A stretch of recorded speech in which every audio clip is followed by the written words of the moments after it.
I want you to imagine, just for a second, that you were born today, Okay. but not here. Like imagine you were born in a completely different country, maybe halfway across the globe.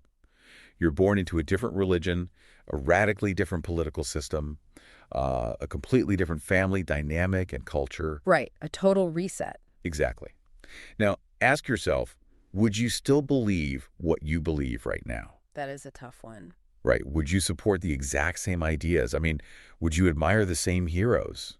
Honestly, would you even be the same person? Most people would instinctively say yes, but it's not that simple. It's deeply unsettling, and it's actually the starting point for our deep dive today into this fascinating text called The Unseen Ocean, Conversations on Conditioning and Awareness. It's such a compelling read. It really is. And our mission today is to sort of figure out just how much of your core identity was installed before you ever even had a choice in the matter. Yeah, that invisible architecture of the mind. Exactly. And we want to explore how to spot that crucial, often really blurry difference between absolute truth and mere familiarity. So, sitting with that opening scenario, it feels like a trick question at first. But when you really strip it down, it forces us to look at the very foundation of how we became who we are. So, okay, let's unpack this. Well, it strikes right at the core of human assumption, you know. Yeah. We all naturally assume that our thoughts, our deeply held values, our beliefs, we assume they belong to us. Right, because they're inside our heads. Exactly. Yeah. We feel like we painstakingly authored them through sheer logic. But the unseen ocean suggests something much more provocative. It argues that the vast majority of what we call me is simply the result of early environmental conditioning. Oh, wow. So it's not about being smart or rational. Not at all. It is not a question of how intelligent you are. It's a question of recognizing the specific environment that shaped you long before your critical thinking skills even came online. So the text refers to this origin point as the blank slate, which, I mean, that makes sense intuitively, right? Mm-hmm. Every single child enters the world completely empty-handed. Completely. No newborn baby has a political identity. They don't have a stance on what constitutes a meaningful life or, an opinion on morality. Right. The slate is entirely blank. But the biological reality of a human child is that they are what you'd call an open loop system. An open loop system. Yeah, they're desperate for input just to figure out how to survive. So very quickly, the environment begins to write on that slate. Parents, teachers, society, whatever media is playing in the background, they all pour information into the child's mind. They're just absorbing it all. Exactly. And here is the critical psychological mechanism at play. A young child absorbs all of this without any comparative filter. Meaning they don't weigh their options. Right. They don't evaluate the information. They don't investigate alternative viewpoints. They simply and efficiently learn whatever happens to be nearby. Let's ground that, though, because we aren't just talking about a kid memorizing the alphabet, right? Right. Or learning to say please and thank you. We were talking about deep psychological mapping. Absolutely. Yeah. Think about a 5-year-old observing their parents. The child doesn't just learn the definition of success from a dictionary. Right. They watch their father pacing the kitchen at 2 a.m, stressed out of his mind, looking at a spreadsheet or a stack of bills. Oh, I see where you're going with this. Yeah. Without a single word being spoken, that child's blank slate absorbs a massive, complex ideology. They learn that money is equated to survival, that work is inherently stressful, that your worth as a human is tied directly to your financial production. And that just becomes their baseline reality. Exactly. That is the baseline. Okay, I understand the childhood absorption part, but I have to challenge the finality of that. Go ahead. Because sure, as kids, we are sponges, but we grow up. We leave the house, we go to college, we travel, we read history, we get into massive debates with our friends. I think we're breaking out. Yeah. We form our own independent thoughts. I mean, I know plenty of people who grew up in deeply conservative, strict religious households who are now progressive atheists. They clearly wiped the slate clean and overwrote that base code, didn't they? Well, that is the most common defense against this idea, and it's a completely logical one. But I'm guessing there's a catch. There is. It misses a terrifying nuance about how conditioning actually works. The Unseen Ocean has this brilliant quote for this exact pushback. It says, "The very instrument you use to question your beliefs was forged in the fire of your conditioning." Wait, run that by me again. The instrument I use to question. Your analytical mind. The lens through which you evaluate new information was built using the very tools your early environment gave you. Oh, Okay, that's heavy. So take your example of the person who grows up in a strict, dogmatic household and later becomes a progressive atheist. Yes, the content of their belief changed. Right, they went from religious to secular. Exactly. They flip the polarity from right to left. But look closely at how they hold that new belief. Are they just as dogmatic? Are they just as rigid? Oh, wow. I know exactly the kind of person you're talking about. Right. Do they judge non-believers with the exact same harshness they were taught in their youth? Often, the content changes, but the structural conditioning, the rigid way they interact with the world, remains completely untouched. That is a tough pill to swallow. I mean, it's like downloading an operating system on a computer before you even know how to use the keyboard. It just colors everything you do afterward. That is a perfect analogy. You swap out the software, sure, but you're still running it on the exact same operating system using the exact same aggressive processing power. Nah. Because by the time you are old enough to consciously choose your path, let's say in college, your baseline definitions of what is reasonable, what is dangerous, and what is valuable have already been locked in. So the choices we think we're making aren't really as free as they feel? Precisely. It raises a very uncomfortable question for you, the listener, to sit with right now. When did you first consciously choose the foundation of your beliefs?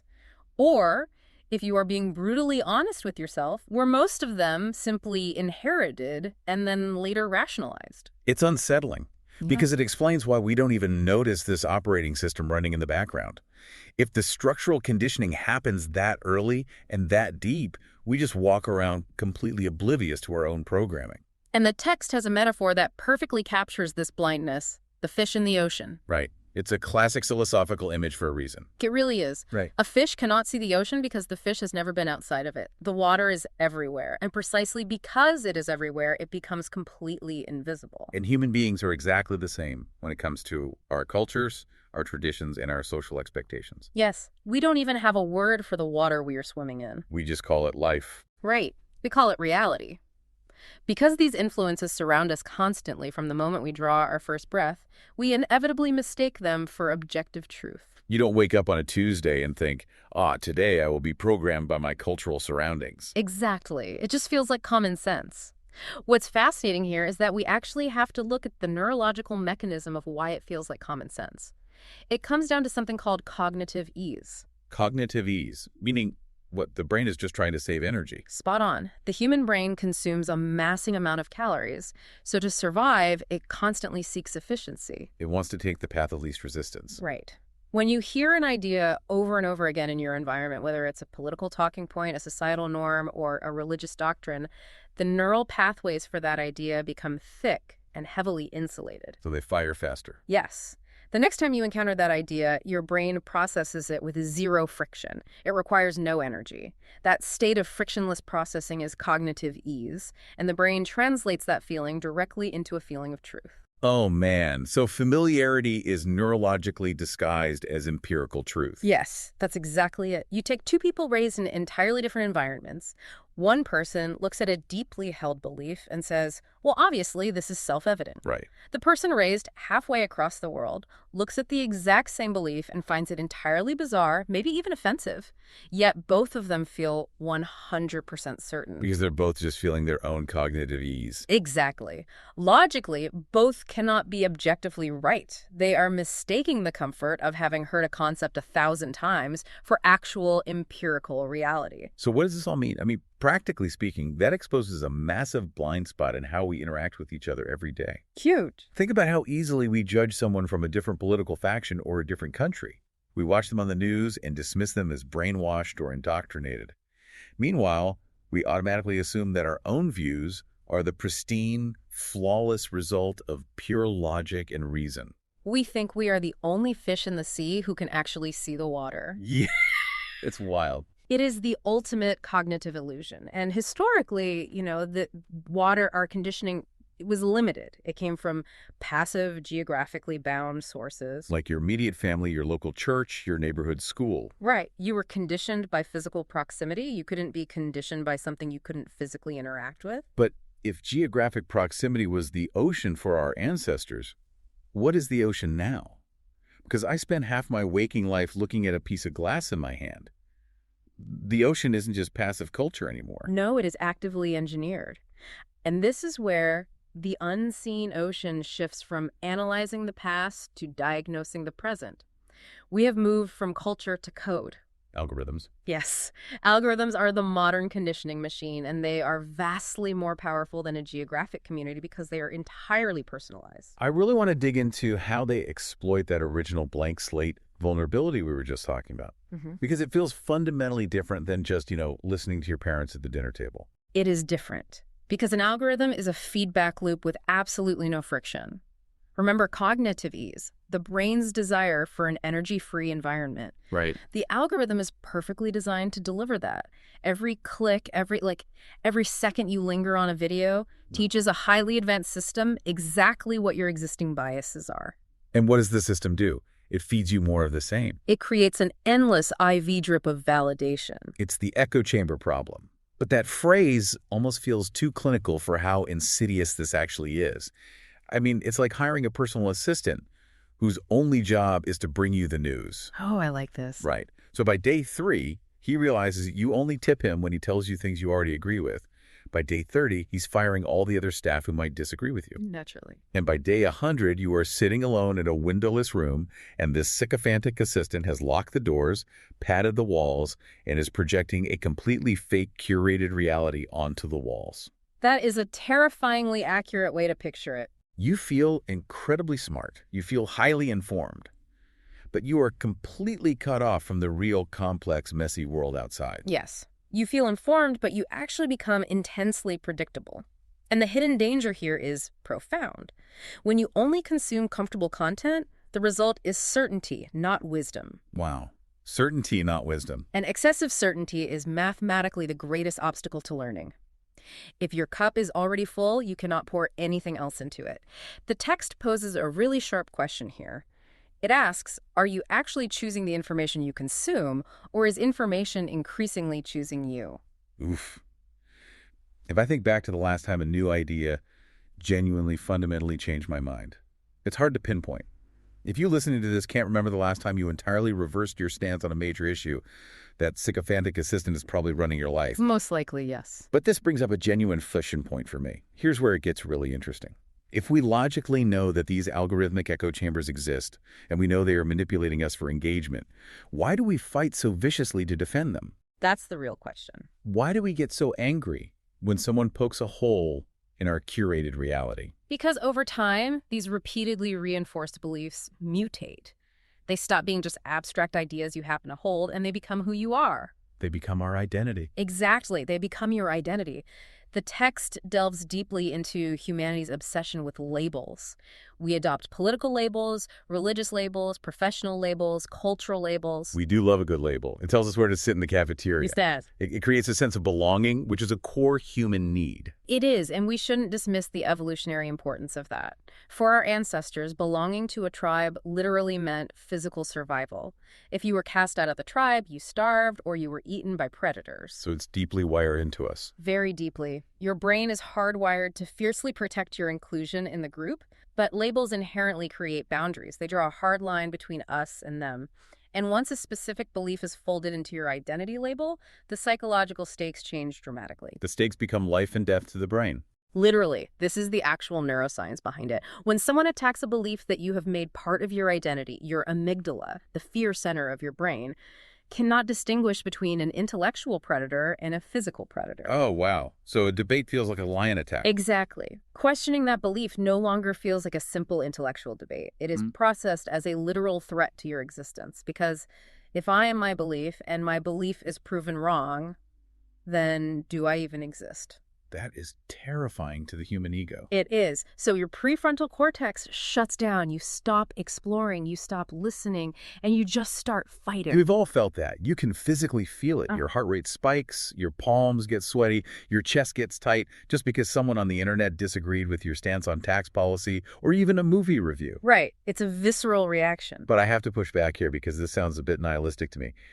Is it actually possible to care deeply about a cause, say, civil rights or climate change or social justice, without making it part of your identity? It's difficult. It feels like we need to attach our identity to these things, to have the stamina to actually fight for them and make the world better.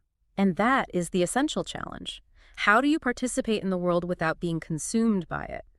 The author of The Unseen Ocean argues that attaching your identity to a cause actually makes you less effective at serving that cause. Less effective. How so? Because when a belief becomes your identity, you lose your objectivity. You become blind to new evidence. You start defending the team even when the team makes an obvious mistake. Right, I've seen that happen. If we connect this to the bigger picture, identity can actually act as an invisible prison. It is a prison built entirely out of unquestioned assumptions and socially accepted stories. So how do you practically tell the difference? Like, how does the listener know if they were protecting a belief because it is undeniably true and helpful, or just because it's the jersey their team happens to be wearing? You have to monitor your own internal physiological reaction. Are you defending the idea with calm clarity, using evidence, and remaining open to being wrong?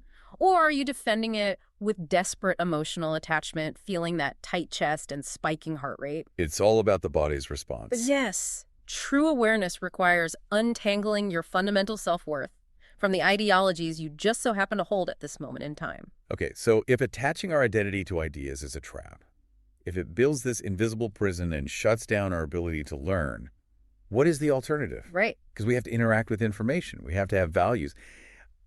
If we shouldn't identify with them, what is the model for a healthy mind? The text offers a really beautiful alternative model, starting with what it calls the fire analogy. The fire analogy. Yes. Think about how humanity successfully interacts with fire. You use fire when you need heat. You build a fire when you need to cook a meal. And when the job is done, you walk away. You don't try to put the fire in your pocket and carry it around with you all day. Exactly. If you do, you will get burned. The text argues that beliefs, theories, and ideologies should be treated the exact same way. So you treat beliefs like fire. You study a philosopher, you learn from their framework to navigate a specific problem, and then you step back. Yes. You explore a political theory, extract what is useful for society, and you move on. You treat beliefs as tools, not as permanent possession. Exactly. Tools are meant to be used for a specific purpose, and then set down. I really like that. But I want to make sure I fully grasp it. It's like a master carpenter using a hammer to build a house. You pick up the hammer, you drive the nail into the wood, and the hammer does its job perfectly. Right. The carpenter respects the tool. But when the nail is in, he puts the hammer back in the toolbox. He doesn't staple the hammer to his hand, walk around the grocery store with it, and loudly declare himself a hammer person for the rest of his life. That is a great way to put it. And why doesn't he? Because identifying as a hammer person instantly blinds you to the fact that sometimes the reality in front of you requires a screwdriver. If you are a hammer person, you will start hitting screws with a hammer, destroying the wood, simply because you refuse to let go of your identity. This is what the text calls the one-gear mind philosophy. A one-gear mind, like a car stuck in first gear. Precisely. The philosophy suggests that you should use one gear completely. When you are exploring a perspective, dive in, experience it fully, learn deeply from it, but always maintain the mechanical flexibility to shift gears. Because if you drive down the highway in first gear for 50 miles, you will destroy the engine. Exactly. The flexibility is the key. And the goal of this approach isn't to turn you into some detached, cynical skeptic who believes in absolutely nothing and just floats through life, right? Not at all. The ultimate goal is cognitive freedom. It is retaining the flexibility to learn from reality as it actually unfolds in front of you, because reality does not stand still. It's always changing. It is constantly shifting, evolving, presenting new data, and throwing unprecedented challenges our way. If reality doesn't stand still, why should our minds? That requires a massive amount of letting go. So to bring this all together, we started by looking at our blank slate beginnings. Right.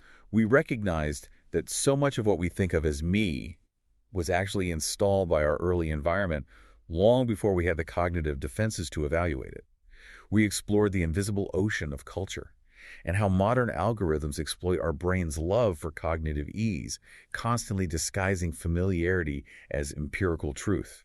What are we swimming? Exactly. Yeah. And finally, we looked at how to escape the invisible prison of labels by treating our beliefs not as sacred possessions or tribal jerseys, but as temporary tools. Use the hammer, then put it down. It is a completely different way to move through the world. It really is a paradigm shift. And it brings us back to the ultimate lingering question posed by The Unseen Ocean. A question that is much harder to answer now than when we started. Which is? If everything you believe was temporarily taken away, who would remain? If you strip away the political labels, the cultural conditioning, the geographic accidents of your birth, who is actually underneath all that? It is a profound question. And I would actually build on that with one final thought for you to carry into your day. Let's hear it. In our modern society, we are constantly taught that the ultimate sign of intellectual maturity is how fiercely, passionately, and flawlessly you can defend your deepest beliefs. Oh, absolutely. We reward the people who yell the loudest and never back down. Right. But what if that is entirely backward? What if the true sign of intellectual maturity isn't your ability to defend an ideology, but rather how comfortably you can sit in a state of absolute not knowing while you simply observe reality as it unfolds, completely free from the heavy armor of your own conditioning? That is a staggering thought. Imagine waking up tomorrow, stepping out of the invisible architecture of your past and seeing the water you've been swimming in for the very first time. Thank you so much for joining us on this deep dive. Stay curious out there.